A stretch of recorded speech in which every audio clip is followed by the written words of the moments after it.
Բարի երեկո, եթերում է մարդկային գործոնը։ Երբ տարիներ առաջ Հայաստանում ներդրվեց մեքենաների պարտադիր ապահովագրությունը, չեմուչումները և դժգոհությունները բազմաթիվ էին։ Եվ մարդիկ վստահեցնում էին, որ նրանց համար չի բավականացնի իրենց ֆինանսական ներդրումը, որպեսզի կարողանան այդ պարտադիր ապահովագրությունն ապահովել։ Եղան շատ ծախսեր անշուշտ, բայց հետաքրքիր է, որ տարիներ անց այս գործընթացը ասես դարձավ սովորական։ Այսօր տարիներ անց մենք հրավիրելով այս ոլորտի պատասխանատուներին փորձելու ենք հասկանալ, թե ինչն է շտկվել, ինչն է կարգավորվել եւ արդեն դասավորվել եւ ինչպիսի շտկումների կարիք կա իրականում, որպեսզի այս ոլորտը լինի ել ավելի հստակ եւ աշխատի ոչ թե մարդկանց շահերի դեմ, այլ հանուն։ Բարի երեկո ենք ասում, այսօր մարդկային գործոնում ինչպես միշտ արդիական ապահովագրության թեման է։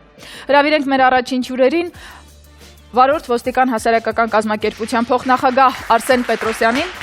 եւ Վարորդ ոստիկան հասարակական կազմակերպության խորհրդի անդամ Վարորդ Մխիթար Օհանյանին։ Համեցեք։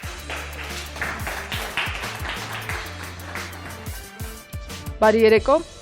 Բարի գալուստ, պարոն Պետրոսյան, նախքան անդրադառնալը մանրամասներին կխնդրեի ներկայացնեք ինչպիսի գործառույթ է իրականացնում ձեր հասարակական կազմակերպությունը, հիմնական նպատակը եւ գործունեությունը։ Ուրեմն մեր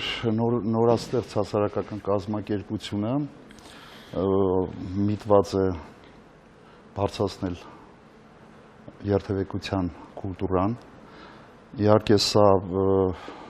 ծնվել է նաև պայքարի արդյունքում այս հասարակական կազմակերպությունը։ Ես նաև դուրս մեր գրպանից նախաձեռնությունից եմ եւ պայքարի արդյունքում եկանք այն պահին, որ նաև պետավտոտեսությունը որոշակի նաև կառավարության կողմից որոշակի զիջումներ եղան կապված տուգանքների, տուժտուգանքների, ինչպես նաև ասենք տեսախցիկների հետ կապված տարբեր հարցեր եւ հիմա այն պահն է, որ արդեն փորձում ենք համագործակցել եւ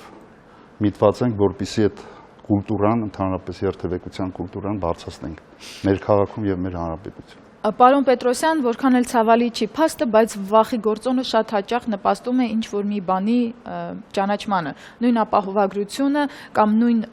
տեսախցիկները շատ վարորդների ստիպում են ավելի զգուշ լինել, հա։ Պարտադիր ապահովագրությունը երբ ներդրեցին, բացի բազմաթիվ բողոքներից, վստահեցնում են, որ կսկսեն ավելի ազատ վարել, ոչ զուս, ընդհակառակն ավելի ազատ վարել, հաշվի առնելով, որ նրանք չեն կրելու պատասխանատվությունը։ Հետաքրքիր է, պարտադիր ապահովագրության ներդրմամբ արդյոք փոխվեց վարորդների մշակույթը, վարելու կերպը։ Միանշանակ ժամանակի ընթացքում դա փոփոխման է ենթարկվում։ Ի սկզբանե, երբ դա ներդրվեց, մենք տեսնում ենք ինչքան էր ապաները, մարդկանց թվում էր, թե ապան ուղղակի դա ինչ-որ մի գործընթաց է, որը թղթի վրա ֆիքսվող, բայց հետո տեսան դա քաշքշուկների հետ կապված նաև առաջացնող խնդիրներ է, որ այսինքն նկատի ունեմ ժամանակային առումով, այսինքն մեքենաները կանգնում են մինչև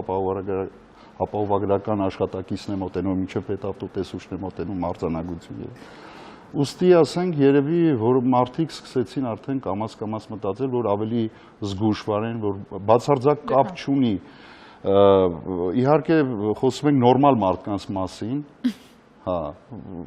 ամեն դեպքում մարդիկ աշխատում են զերծ մնան նման անախորժություններից։ Իսկ ովքեր էլ արկածախնդիր են կյանքում, դա նաև մտնում է նրանց երթևեկության կուլտուրայի մեջ, որը որ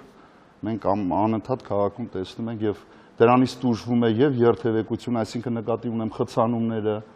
եւ ընդհանրապես ասենք։ Շնորհակալություն, ես կարծում եմ երթևեկության խնդիրներն ու խցանումները ծագում են հաճախ նաեւ երթևեկության տարրական կանոնները չիմանալու պատճառով, բայց այդ մասին քիչ անց պարոն Օհանյան, դուք երբևիցե ինչ խնդիրների եք առնչվել։ Ես վթարի ենթարկվել եմ իմ մեղքով, նաեւ վերջերս տեղի ունեցավ վթար, ինձ են հարվածել ու քաշքշուկների մեջ մի թեթև ընկել եմ։ Ձեր մեղքով վթարը եղավ, թե ձեզ հարվածեց։ Ոչ, ես պարզապես կարմիր լուսափորի տակ կանգնած էի, հետևից սեկան հարվածեցին, նախ բավական երկար սպասեցինք մինչև ապան եկավ։ Բացի այդ էլ գնահատումը այնպես չէր,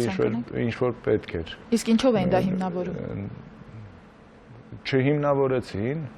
իրանք ինձ կոնկրետ գումար նշեցին, ես չհամաձայնվեցի, նորից ավելացրեցին, նորից համաձայն չեմ այդ գումարին, հիմա բողոքարկելու եմ, որովհետև իրանք, այսինքն ապահովագրական ընկերությունը Ինչքան հնարավոր է աշխատում է ի օգուտ իրան վճիռը կայացնի, տվյալ դեպքում մի անգամ իմ հետ նույն պատահարը տեղի ունեցավ, նույն ձևի պատահար տեղի ունեցավ, ես չկարողացա իմ մեքենան այդ տված գումարով վերանորոգեի ամբողջությամբ։ Կարող եք հստակ նշել, թե գումարային ինչ տարբերության մասին է խոսքը։ Գումարային մոտավորապես այս երկրորդ դեպքում գումարային տարբերությունը մոտ 50,000-ի կարգի։ Իսկ փորձագետը եկել էր, նայել էր, տեսել էր, թե ինչ է պետք։ Եկել էր, նայել էր, ես իրան ցույց տվեցի կոնկրետ վնասվածքների չափը, բայց միևնույնն է, ես մասնագետի մոտ եմ տարել մեքենաս։ Բայց չէ՞ որ պետք է մասնագետի եզրակացության որոշվի գումարը։ Իմ մասնագետի մոտ, իմ մասնագետը նշեց, դե ես պետք է տանեմ իմ մասնագետը սարքի։ Երբ որ ես նշեցի, որ այս բաներն է, իրանց մոտ ես ցուցակի մեջ նշել էի, թե ինչ պետք է արվի, ինչքան գումար է կազմում, իրանք երևի անտեսել են, ապահովագրական ընկերությունը անտեսել է իմ նշումները։ Դուք ասում եք երևի, որովհետև հետո չեք տվել ընթացք այդ գործին։ Դեռ չեմ տվել։ Այսինքն այդ նորվա բան է, էլի։ Հասկանալի է։ Շնորհակալություն, թույլ տվեք ներկայացնել տաղավարում ներկա հյուրերին, վստահ եմ մասնագիտորեն նրանք ավելի հստակ կասեն, թե ինչ կարելի անել նման կացության մեջ։ Ապահովագրական շուկայի մասնակիցների ասոցիացիայի տնօրեն Անդրանիկ Օհանջանյան, բարի երեկո։ Ռոսգոստրախ Արմենիա ապահովագրական ընկերության գույքային ապահովագրության հայտերի կարգավորման բաժնի ղեկավար Հովհաննես Ղազարյան, բարի երեկո։ Այս կողմում Հայաստանի Հանրապետության ոստիկանության ճանապարհային ոստիկանության ճանապարհապարեկային ծառայության առաջին սպայական գումարտակի հրամանատարի տեղակալ ոստիկանության գնդապետ Հայկաս Մաթևոսյան, բարի երեկո։ Պարոն Օհանջանյան, լսեցիք խնդիրը, բնական է, որ այսպիսի խնդիրները շատ են եւ մենք այսօր էլ կբերենք մի քանի օրինակներ, բայց կխնդրեի ներկայացնեք ձեր տեսակետը եւ արդյոք պետք է պայմանագրային առումով նշել որևէ կետ, որը հստակեցնում է, թե ում վարպետի մոտ պետք է վերանորոգվի այդ մեքենան։ Ցավոք մեր իրականության մեջ, մեր վարորդները, մեր հասարակությունը դեռ չեկավ են համոզման, որ իմ վարպետը ամենալավ վարպետը չի ու ամենաճիշտ վարպետը չի ու ամենաազնիվ վարպետը չի։ Բայց մենք սովոր ենք այդ վարպետին։ Այդ համակարգի գնահատման, այսինքն վնասների գնահատման համար կա հստակ մեթոդաբանություն, համաձայն որի կատարում են հաշվարկները։ Վերջում է միջին շուկայական գներ, որի համաձայն հատուցվում է վնասը։ Իսկ թե ում վարպետը ինչքան կուզի, ինչի համար այդքան կուզի, դա կարծում եմ պետք է արդեն իսկ մոռանալ դրա մասին։ Իսկ ինչ վերաբերում է, եթե գումարը չի բավականացնում մեքենան ձեր վարպետի մոտ վերանորոգելու, ապա ապահովական ընկերությունները պայմանագրեր ունեն Հայաստանի լավագույն, խոշորագույն վերանորոգող կազմակերպությունների հետ, եւ դուք կարող եք ուղղակի գումարը խնդրելու փոխագումարը ուզելու փոխարեն ուղղակի ընտրել վերանորոգման տարբերակ եւ ձեր մեքենան կուղարկվի բավականին ամենապրոֆեսիոնալ վերանորոգման կազմակերպություն եւ այնտեղ կվերանորոգվի։ Նման դեպքերի էլ եմ ծանոթ, երբ որ ապահովագրական ընկերությունը մեքենաները իրանք են վերցնում վերանորոգելու, բացարձակ իրականությունը իրանք մեքենան արտաքին տեսքով են կառուցում, պատրաստում։ Այսինքն եթե ակումուլյատորը փչացած է, չեն փոխում ու այդպես արտաքինից։ Արտաքինից։ Օրինակ իմ մոտ հիմա տեղի է ունեցել չերևացող վնասվածք։ Այսինքն որը կարող է տեսնել մենակ ձեր մասնագետը։ Չէ, վարելու ընթացքում կերևար դա։ Ուրեմն կիսասռնին իմ մոտ դեֆորմացված է։ Որի համար հատուցում դուք տեսել եք այդ վնասվածքը։ Այսինքն մեքենան որ վարում եք։ Ես մեքենան վարում եմ, արդեն այդ գործոնը կա։ Չէ, գիտեք ինչ, եկեք Բայց պարոն Օհանջանյան, սա լուրջ հարց է։ Հաճախ ներքին վնասվածքներ կան, որոնք տեսանելի չեն։ Մենք ամենալավ հայերը միշտ բոլոր առումներով ամենալավ մասնագետներն են, հա։ Ու որպես կանոն, եթե փորձագետի մոտ ես նշեցի։ Փորձագետը, որը տարեկան հազարավոր նման դեպքեր է գնահատում, հազարավոր նման վնասվածքներ է տեսնում։ Ու հստակ պատկերացում ունի, թե կոնկրետ ինչ հարվածից, ինչ վնասվածքներ կարող են լինել։ Դա մենք մոռանում ենք, այդ պրոֆեսիոնալի, որը հազարավոր նման գործեր տարիների փորձ ունի, դա մոռանում ենք, դա ասում ենք ինքը սխալ է, բայց իմ արհեստավորը, որը չգիտեմ ով է, ինքը ճիշտ է։ Չէ, հիմա օբյեկտիվ պատճառով մարդը ասում է ներքին վնասվածք եղել, որը չի երևացել։ Եթե դա կարելի է ցույց տալ, ապացուցել, ես համոզված եմ, որ դա փոխարինում է։ Այստեղ հարց է առաջանում, պարոն Ղազարյան, որ դեպքում չի փոխհատուցվում, որ դեպքում է ապահովագրական ընկերությունը փորձում ինչ-որ կերպ բողոքարկել կամ խոչընդոտել, խուսափել, բառից խուսափում է անկեղծ ասած, դուք հուշեցիք։ Կարող եմ ասել, որ նման դեպքեր գոյություն չունեն։ Ապահովագրական ընկերությունները միտված են իրենց հաճախորդներին տրամադրել որակյալ սպասարկում, որպեսզի չկորցնեն հաճախորդ։ Ինչ ենք հասկանում որակյալ սպասարկման Այսինքն դժգոհություն չառաջացնել առաջին հերթին։ Եվ նման դեպքերում ես կառաջարկեի որպես կանոն փորձագետը, երբ որ կազմում է իր եզրակացությունը, նա այդ եզրակացությունը պարտավոր է ձեզ տրամադրել, որտեղ հստակ պետք է նշված լինեն փոխարինման ենթակա պահեստամասերը իրենց արժեքներով, վերանորոգման աշխատանքները, անհրաժեշտ վերանորոգման աշխատանքները իրենց արժեքներով եւ ծախսվող նյութերը իրենց արժեքներով, կցված պետք է լինեն լուսանկարներ։ Դա ձեզ տրամադրվում է։ Դուք ծանոթացեք, համադրեք ձեր ցուցակի հետ։ Եթե կան ինչ-որ տարաձայնություններ, միգուցե դուք կարող եք դրա մասին փորձագետին ուշադրությունը հրավիրել։ Պարոն Ղազարյան, հիմնականում ինչ բողոքներ եք ստանում փոխհատուցումների հետ կապված։ Հարցս վերաձևակերպեք։ Հիմնականում բողոքները կապված են հիմնականում այս հարցի շուրջ, որովհետև Այսինքն ներքին վնասվածքների, որոնք փորձագետը գուցե չի նկատել։ Քիչ է գնահատվել, վարպետս ավելի շատ է ուզում։ Մենք նման դեպքերում խնդրում ենք հիմնավորել ինչի համար են ավելի շատ ուզում կոնկրետ, այն ինչ որ եզրակացության մեջ նշված է։ Օրինակ, հնարավոր է, որ դիմացի այդ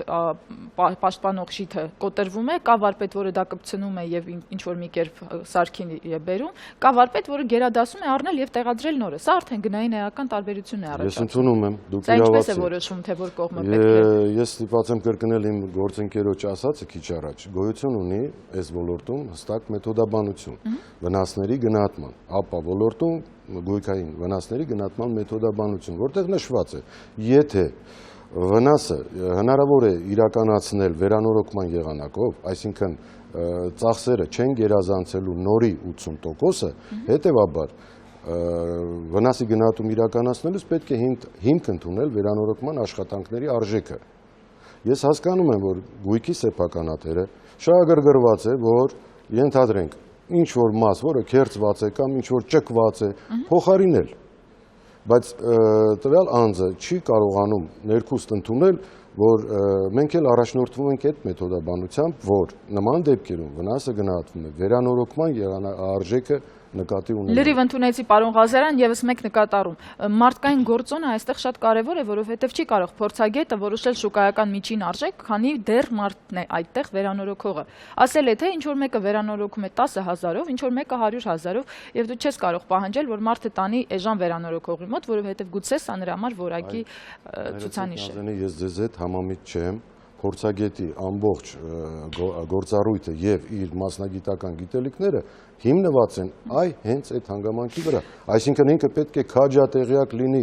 շուկայում գործող միջին գներին։ Այո։ Իհարկե դա չի վերաբերվում քմահաճույքներին կամ ինչ-որ աննորմալ վիճակներին, երբ որ ուղղակի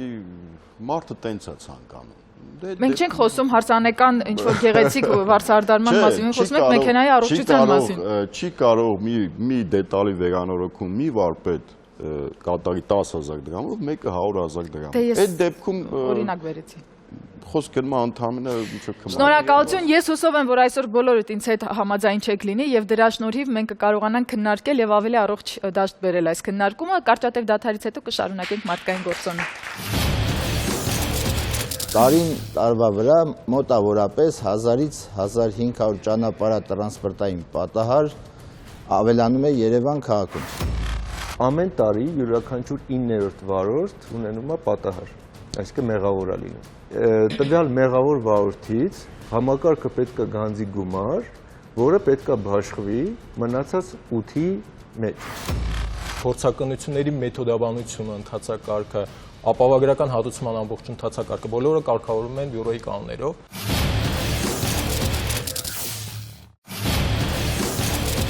Մարդկային գործոնն է եթերում եւ որպեսզի առավել հասկանալի ու տեսանելի լինի, թե ինչպիսի փոփոխություններ են եղել մեզանում կապված ապահովագրությունների հետ, հրավիրենք մյուս մասնագետներին։ Այս պարագային մեր հաջորդ հյուրերն են Հայաստանի ավտոապահովագրողների բյուրոյի գործադիր տնօրենի տեղակալ Արտյոմ Նազարյանը եւ Ռոսգոստրախ Արմենիա ապահովագրական ընկերության փոխտնօրեն Վահագն Աղավելյանը։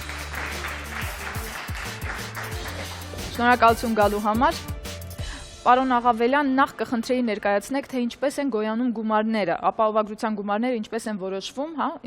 այդ գնագոյացումը ինչպես է տեղի ունենում, եւ կան գնային տարբերություններ ապահովագրական ընկերությունների մեջ։ Սա արդյոք ինչ-որ կերպ ուղղորդվում է կամ պայմանավորվում է ներքին շուկայական հարաբերություններում։ Մենք ունենք հստակ ցուցանիշներ, գործակիցներ, որոնց հիման վրա ձևավորվում է գինը։ Որոնք են այդ գործակիցները։ Դա մեքենայի ընդհանուր օգտագործման նպատակն է, դա վարորդի ստաժն է, վարորդի տարիքն է եւ այլն։ Մոտ 4 գործակից կա ու այստեղ ամենակարևորը որ ցանկացած ընկերություն ստիպված է օգտագործել հենց այդ գործակիցները, այսինքն մի ընկերությունը մյուս ընկերությունից չի տարբերվում գնային առումով։ Եվ եւս մեկ շատ կարևոր գործոն դա բոնուս մալուս հասկացողություն ունենք, որ նպատակ ունի օրինապահ վարորդներին զեղչ տրամադրել կարգազանց վարորդների հաշվին, որը բավականին էֆեկտիվ է։ Ահա, այդ հարցի հետ կապված մի այսպիսի նկատառում գաղտնիք չէ, որ վթարների կամ վատ պահպանելու պարագային մեքենայի ապահովագրության գումարն ավելանում է մյուս տարի, ճիշտ է։ Եթե հանկարծ տեղի ունենում ինչ-որ պատահար, ենթադրենք քար է ընկնում, բայց մեքենան այսպես թե այնպես վնասվում է եւ եթե չեմ սխալվում, դա նույնպես ազդում է ապահովագրական գումարի ավելացման վրա։ Ճիշտ եմ թե ոչ։ Ոչ, ճիշտն ասած, գումարը ավելանում է այն ժամանակ, երբ որ տվյալ վարորդը, այսինքն գումարը մեքենայի համար չի ավելանում, գումարը ավելանում է վարորդի համար, կոնկրետ վարորդի համար։ Դե բայց մեքենան, վարորդը մեքենայից անկախտելի չի։ Միասին են։ Հա, բայց եթե անգամ տվյալ վարորդը որպես լիազորված վարորդ հանդիսանա այլ մեքենայի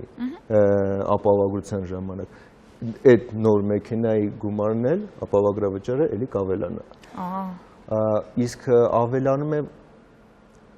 այն դեպքում, երբ որ տվյալ վարորդը հանդիսացել է մեղավոր։ Միայն այդ դեպքում։ Լավ, իսկ այս պարագային, եթե հանկարծ քար է ընկնում տանիքից կամ չգիտեմ, ֆորս մաժոր է, ուժեղ քամի է 15 մետր վայրկյան արագությամբ եւ տանիքը շուռ է տվել մեքենայի վրա, ապահովագրական ընկերությունը, եթե ապահովագրությունն այդպես է արված, վճարում է արդյոք։ Ճիշտ է, եթե մենք խոսում ենք ապայի մասին, то կասկոյի այսպես կոչված կալկուլատոր, որի հիման վրա հաշվարկվում է ապահովագրավճարը, կախված չի նման գործակցից։ Կարա ապահովագրական ընկերությունը դա չի կարգավորում օրենսդրությամբ կամ բյուրոյի կանոններով։ Կասկոն դա կամավոր պրոդուկտ է եւ ցանկացած ապահովագրական ընկերություն ինքն է որոշում, թե ինչի հիման վրա է ինքը հաշվարկում գինը։ Եթե որոշել է եւ այնուամենայնիվ նման ֆորս մաժոր է, վճարվում է, թե ոչ։ Կարող է կալկուլատորի մեջ որպես գործակից ներառվել նաև նախկին պատմությունը, բացասական պատմությունը հիմնականում, այո, դա կներառվի, բայց ել եմ կրկնում, դա վերաբերվում է կասկոյին։ Ամեն անգամ ավելանալիս ապայի դեպքում, հա, որ քանի տոկոս է ավելանում, ինչ որ կա հատուկ տոկոսային հարաբերություն, որով հաշվարկվում է։ 4-ը 10, 16%։ Այսինքն Այսինքն ցանկացած մեկ պատահար մյուս տարի կնշանակի 16% գնի ավելացում։ Տվյալ անձի համար։ Իսկ ինչքան է իջնում, եթե վարորդը 3%։ Ընտիր։ Ես լռում եմ, ես կարող եմ բացատրել։ Համեցեք։ Հիմքը տվյալ համակարգի հիմքը հավասարակշռությունն է։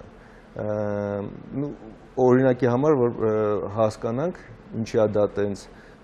ամեն տարի յուրաքանչյուր 9-րդ վարորդ ունենում է պատահար, այսինքն մեղավոր է լինում։ Ոչ թե ունենում է պատահար, այլ մեղավոր է լինում։ 9-րդ վարորդ։ Ըստ 9-ից մեկը մեղավոր է լինում։ Հիմա պատկերացրեք, տվյալ մեղավոր վարորդից համակարգը պետք է գանձի գումար, որը պետք է բաշխվի մնացած 8-ի մեջ։ Պատկերացրեցիք։ Այսինքն չի բաշխվի, երբ որ այդ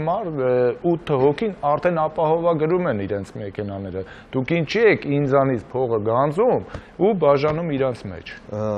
դա էլ կարամ ասեմ, այսինքն դուք չէ, տվյալ վարորդը, որը մեղավոր է, ինքը պետք է ինչ-որ մի մեխանիզմով հասկանա, որ եթե ինքը շարունակի նման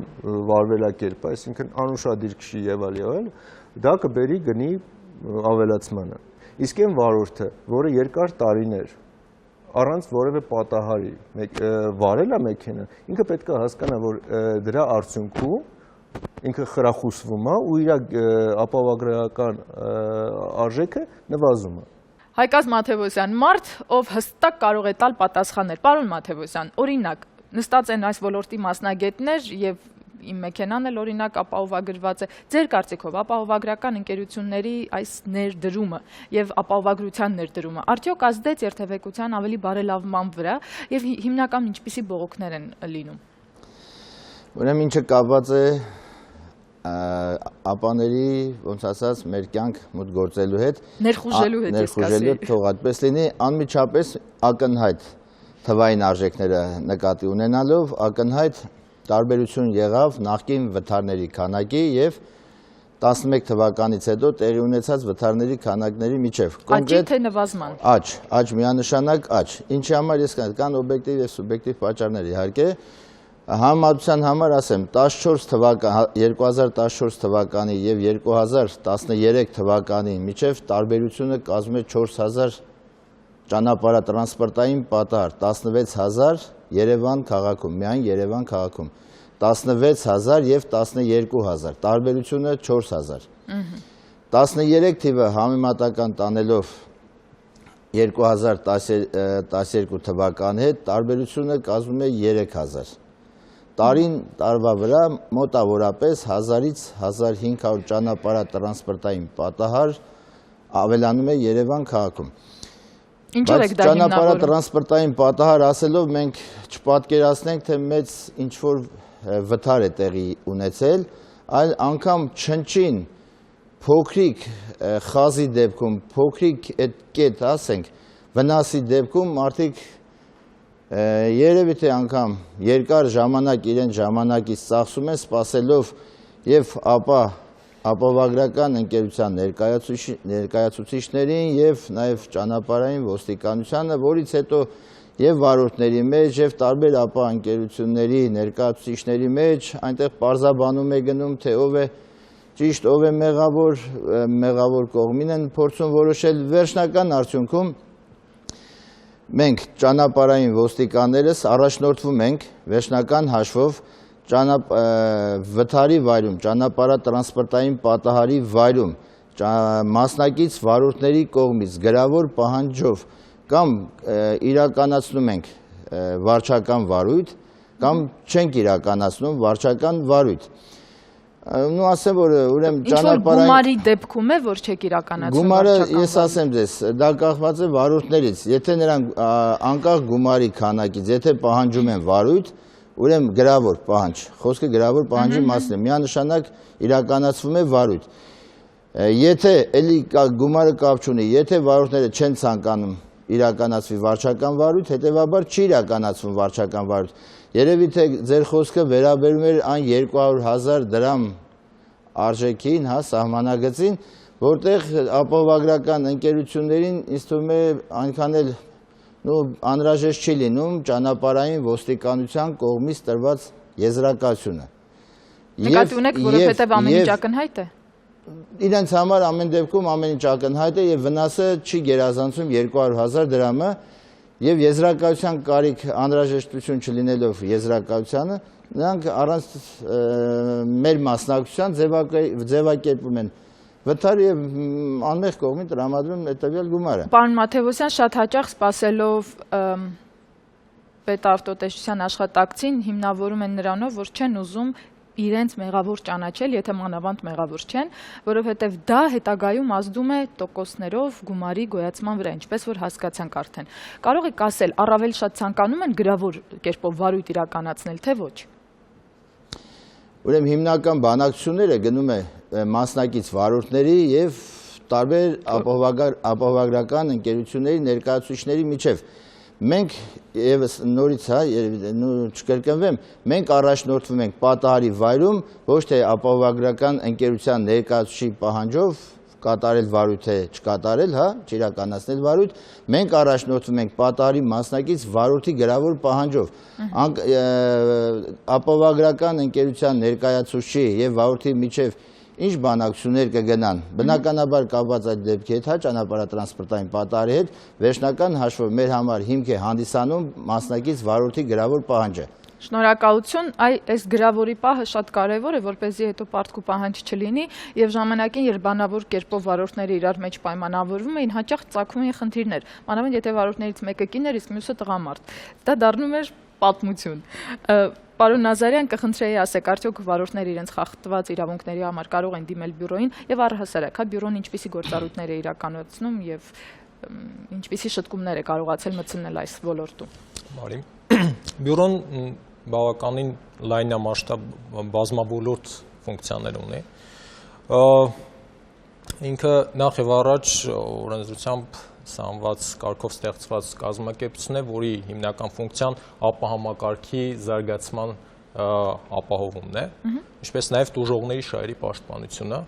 Տուժողների շահերի պաշտպանություն ասելով, այստեղ պետք է հասկանանք այն փաստը, որ ոչ թե ինքը այստեղ հանդես է գալիս ինչ-որ մի կողմի շահերի պաշտպան, ինքը ապահամակարգի զարգացման շահերից ելնելով, այսպես ասած, հանդես է գալիս բոլոր շահագրգիռ կողմերի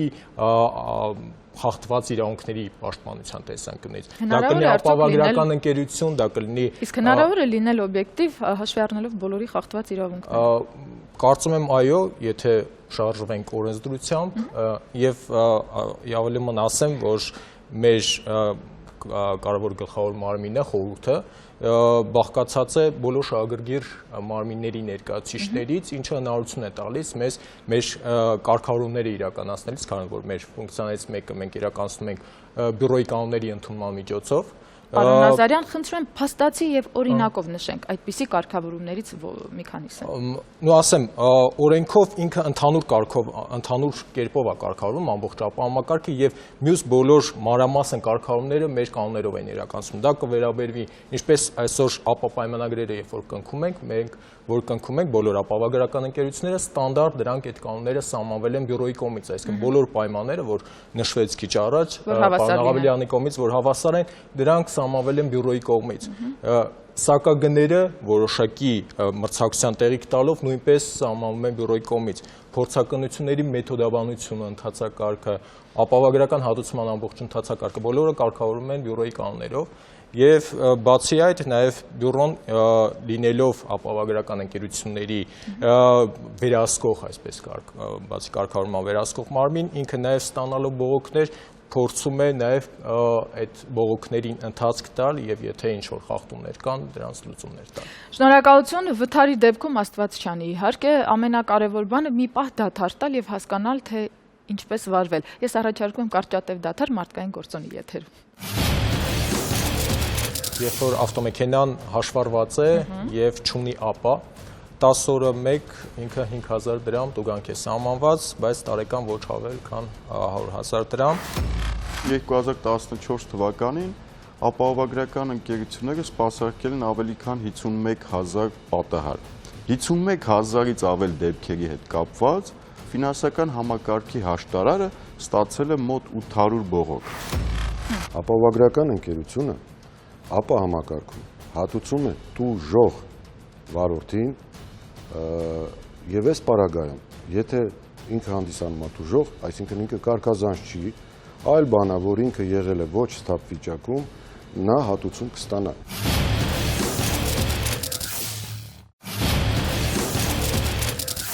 Անապահով երթևեկություն, իհարկե ապահով բառը գրվում է 1 P-ով, բայց պարզ է, որ ապայի մասին է խոսքը եւ այսօր խոսում ենք ապահովագրությունից։ Ապան ստեղծված է, որպեսզի վարորդին ապահովագրի տարբեր խնդիրներից։ Որքան տուգանք է նախատեսված ապան ուշացնելու կամ չանելու պարագային։ Երկու տեսակի տուգանք է նախատեսված։ Մեկ էլ չէ, երկու։ Այո։ Մեկը, երբ որ ավտոմեքենան հաշվառված է եւ չունի ապա, 10 օրը մեկ ինքը 5000 դրամ տուգանք է սահմանված, բայց տարեկան ոչ ավել, քան 100,000 դրամ։ եւ եթե առանց ԱՊԱ-ի վարորդը երթևեկի ընդհանուր օգտագործման ճանապարհներով, ապա դրա համար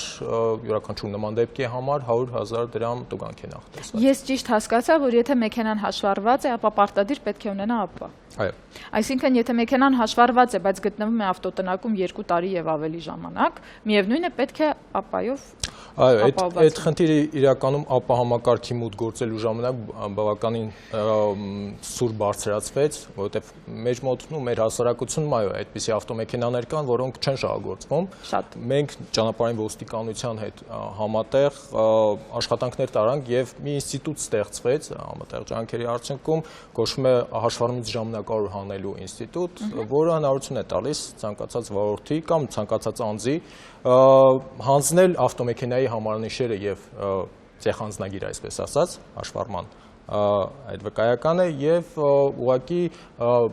համարել, որ հաշվառված չի ավտոմեքենան, դրա արդյունքում ինքը պարտավորություն այլևս չի կրում ավտոմեքենան ԱՊԱ պայմանագրի կնքել։ Այսինքն կա մեքենան ֆիզիկապես, բայց քանի դեռ հաշվառումից ժամանակավորապես հանված է, այն չի կրում։ Ու քանի որ սա ավտոմեքենայի օգտագործումից բխող պատասխանատվության ապահովությունը համարանիշների բացակայությունը ենթադրում է, որ ավտոմեքենան չի օգտագործվելու, հետեւաբար Եվս մեկ հարց, եթե ենթադրենք 4 տարի չի օգտագործվել, դժվար է, բայց ենթադրենք, լավ, եւ գալիս է արդեն վերահաշվառելու։ Ես հուսով եմ, որ նախկին 4 տարիների ԱՊԱ-ները չեն գումարվում։ Այնպես չստացվի, թե ճանապարհը մեքենայի վրայից հաշվառման համարանիշերը հանելով եւ ավտոտնակում պահելով նրանք խուսափում են, ոնց ասած, այդ պահից պարտադիր տվյալ սեփականատերերը հաշվառման համարանիշերը պետք է հանձնեն ճանապարհային ոստիկանություն։ Այդ հանձնման տվյալ օրվանից, ինչպես ասվեց, արդեն չի հաշվարկվի այդ ԱՊԱ-ի տուժը։ Նազարին ջան, մենք ճիշտ ասած մի սկզբունքային պահ ոնց որ թե բաց թողեցինք ու երբ որ դուք ասում եք, որ ԱՊԱ համակարգը ստեղծված է վարորդների հոգսը թեթևացնելու կամ վարորդների խնդիրը լուծելու համար, ապա դա այդպես չի, այս համակարգը նպատակ ունի կարգավորելու տուժող, այսինքն այդ վարորդներից տուժողների խնդիրները եւ դա պարտադիր չի լինի մյուս մեքենան։ Դա կարող է պարտադիր չի դա լինի վարորդ, կարող է հետիոտ լինի, դա կարող է լինի ինչ որ խանութ-պան, որի խանութը մտել այդ մեքենան, դա կարող է լինի ցանկացած մեկս, հա, փողոցով քայլելուց կամ փողոցում կանգնած կամ մեքենա վարելուց։ Ու ստեղ շատ սկզբունքային է, որպեսզի մեր վարորդները, որոնք վճարում են այդ ապահովագրավճարը, դա չընկալեն որպես ինչ-որ լավություն, որ անում են։ Ոչ, դա պարտադիր է նրա համար, որպեսզի դուք ձեր մեքենայով, որը հանդիսանում է առավել վտանգի աղբյուրի առարկա, եթե այլ անձանց վնաս տաք, այդ մարդիկ, տուժած մարդիկ կարողանան իրենց հատուցումը ստանալ։ Սա այդ համակարգ ունի ընդհանրապես այդ նպատակը։ Մնացածը թե ձեր մեքենայի հետ ինչ կլինի, թե ձեր մեքենան ինչքանով կկոտրվի, դա դուք կարող եք արդեն կամավոր կերպով գնալ եւ ապահովագրել արդեն ձեր մեքենան։ Իսկ ԱՊԱ համակարգը ձեր մեքենայի հետ կապ չունի։ Պարոն Օհանջանյան, ուղղակի ուզում եմ նշել, որ հաճախ գոյություն են ունենում տարօրինակ ոչ այդքան հստակ խնդիրներ, հա, որոնց պատճառով տուժողը դառնում է կրկնակի տուժող։ Սրա մասին է խոսքը, թե չէ որևէ մեկը չի բացառում ԱՊԱ համակարգի նաև դրական կողմերի։ Չէ, եթե խոսում եք դրականից ու բողոքներից, ես ուղղակի մի վիճակագրություն, մի ցուցանիշ բերեմ, նույն 2014 թվականին ապահովագրական ընկերությունները սպասարկել են ավելի քան 51,000 պատահար։ Այսինքն հատուցել են 51,000-ից ավել դեպք միայն 2014 թվականին, իսկ եթե հաշվենք ԱՊԱ համակարգի ներդրման սկզբից, այդ ցուցանիշը կազմում է մոտ 180,000։ 51,000-ից ավել դեպքերի հետ կապված, ես ճիշտ ասած առավոտյան ուղղակի նայեցի այդ ցուցանիշը, ֆինանսական համակարգի հաշտարարը ստացել է մոտ 800 բողոք։ Ամեն մի բողոքը մեզ համար կարևոր է եւ մենք հասկանում ենք, որ իրոք մարդիկ կարող են ունենալ ինչ-որ դժգոհություններ, բայց եթե զուտ դիտարկում ենք այդ 800-ը 51,000-ի մեջ, դա ստացվում է մոտ 1.5%։ Արդյոք սա շատ է։ Ինձ համար շատ է, որովհետեւ նորից եմ ասում, դա բացահայտում է այն խնդիրները, որոնք կան։ բայց եթե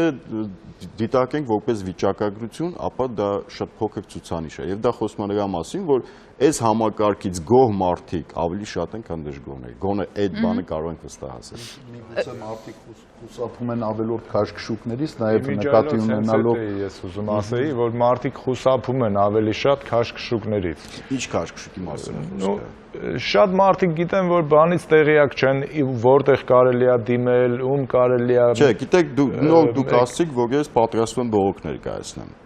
Ես ճիշտ ասած չգիտեմ մարդկանց, ովքեր որ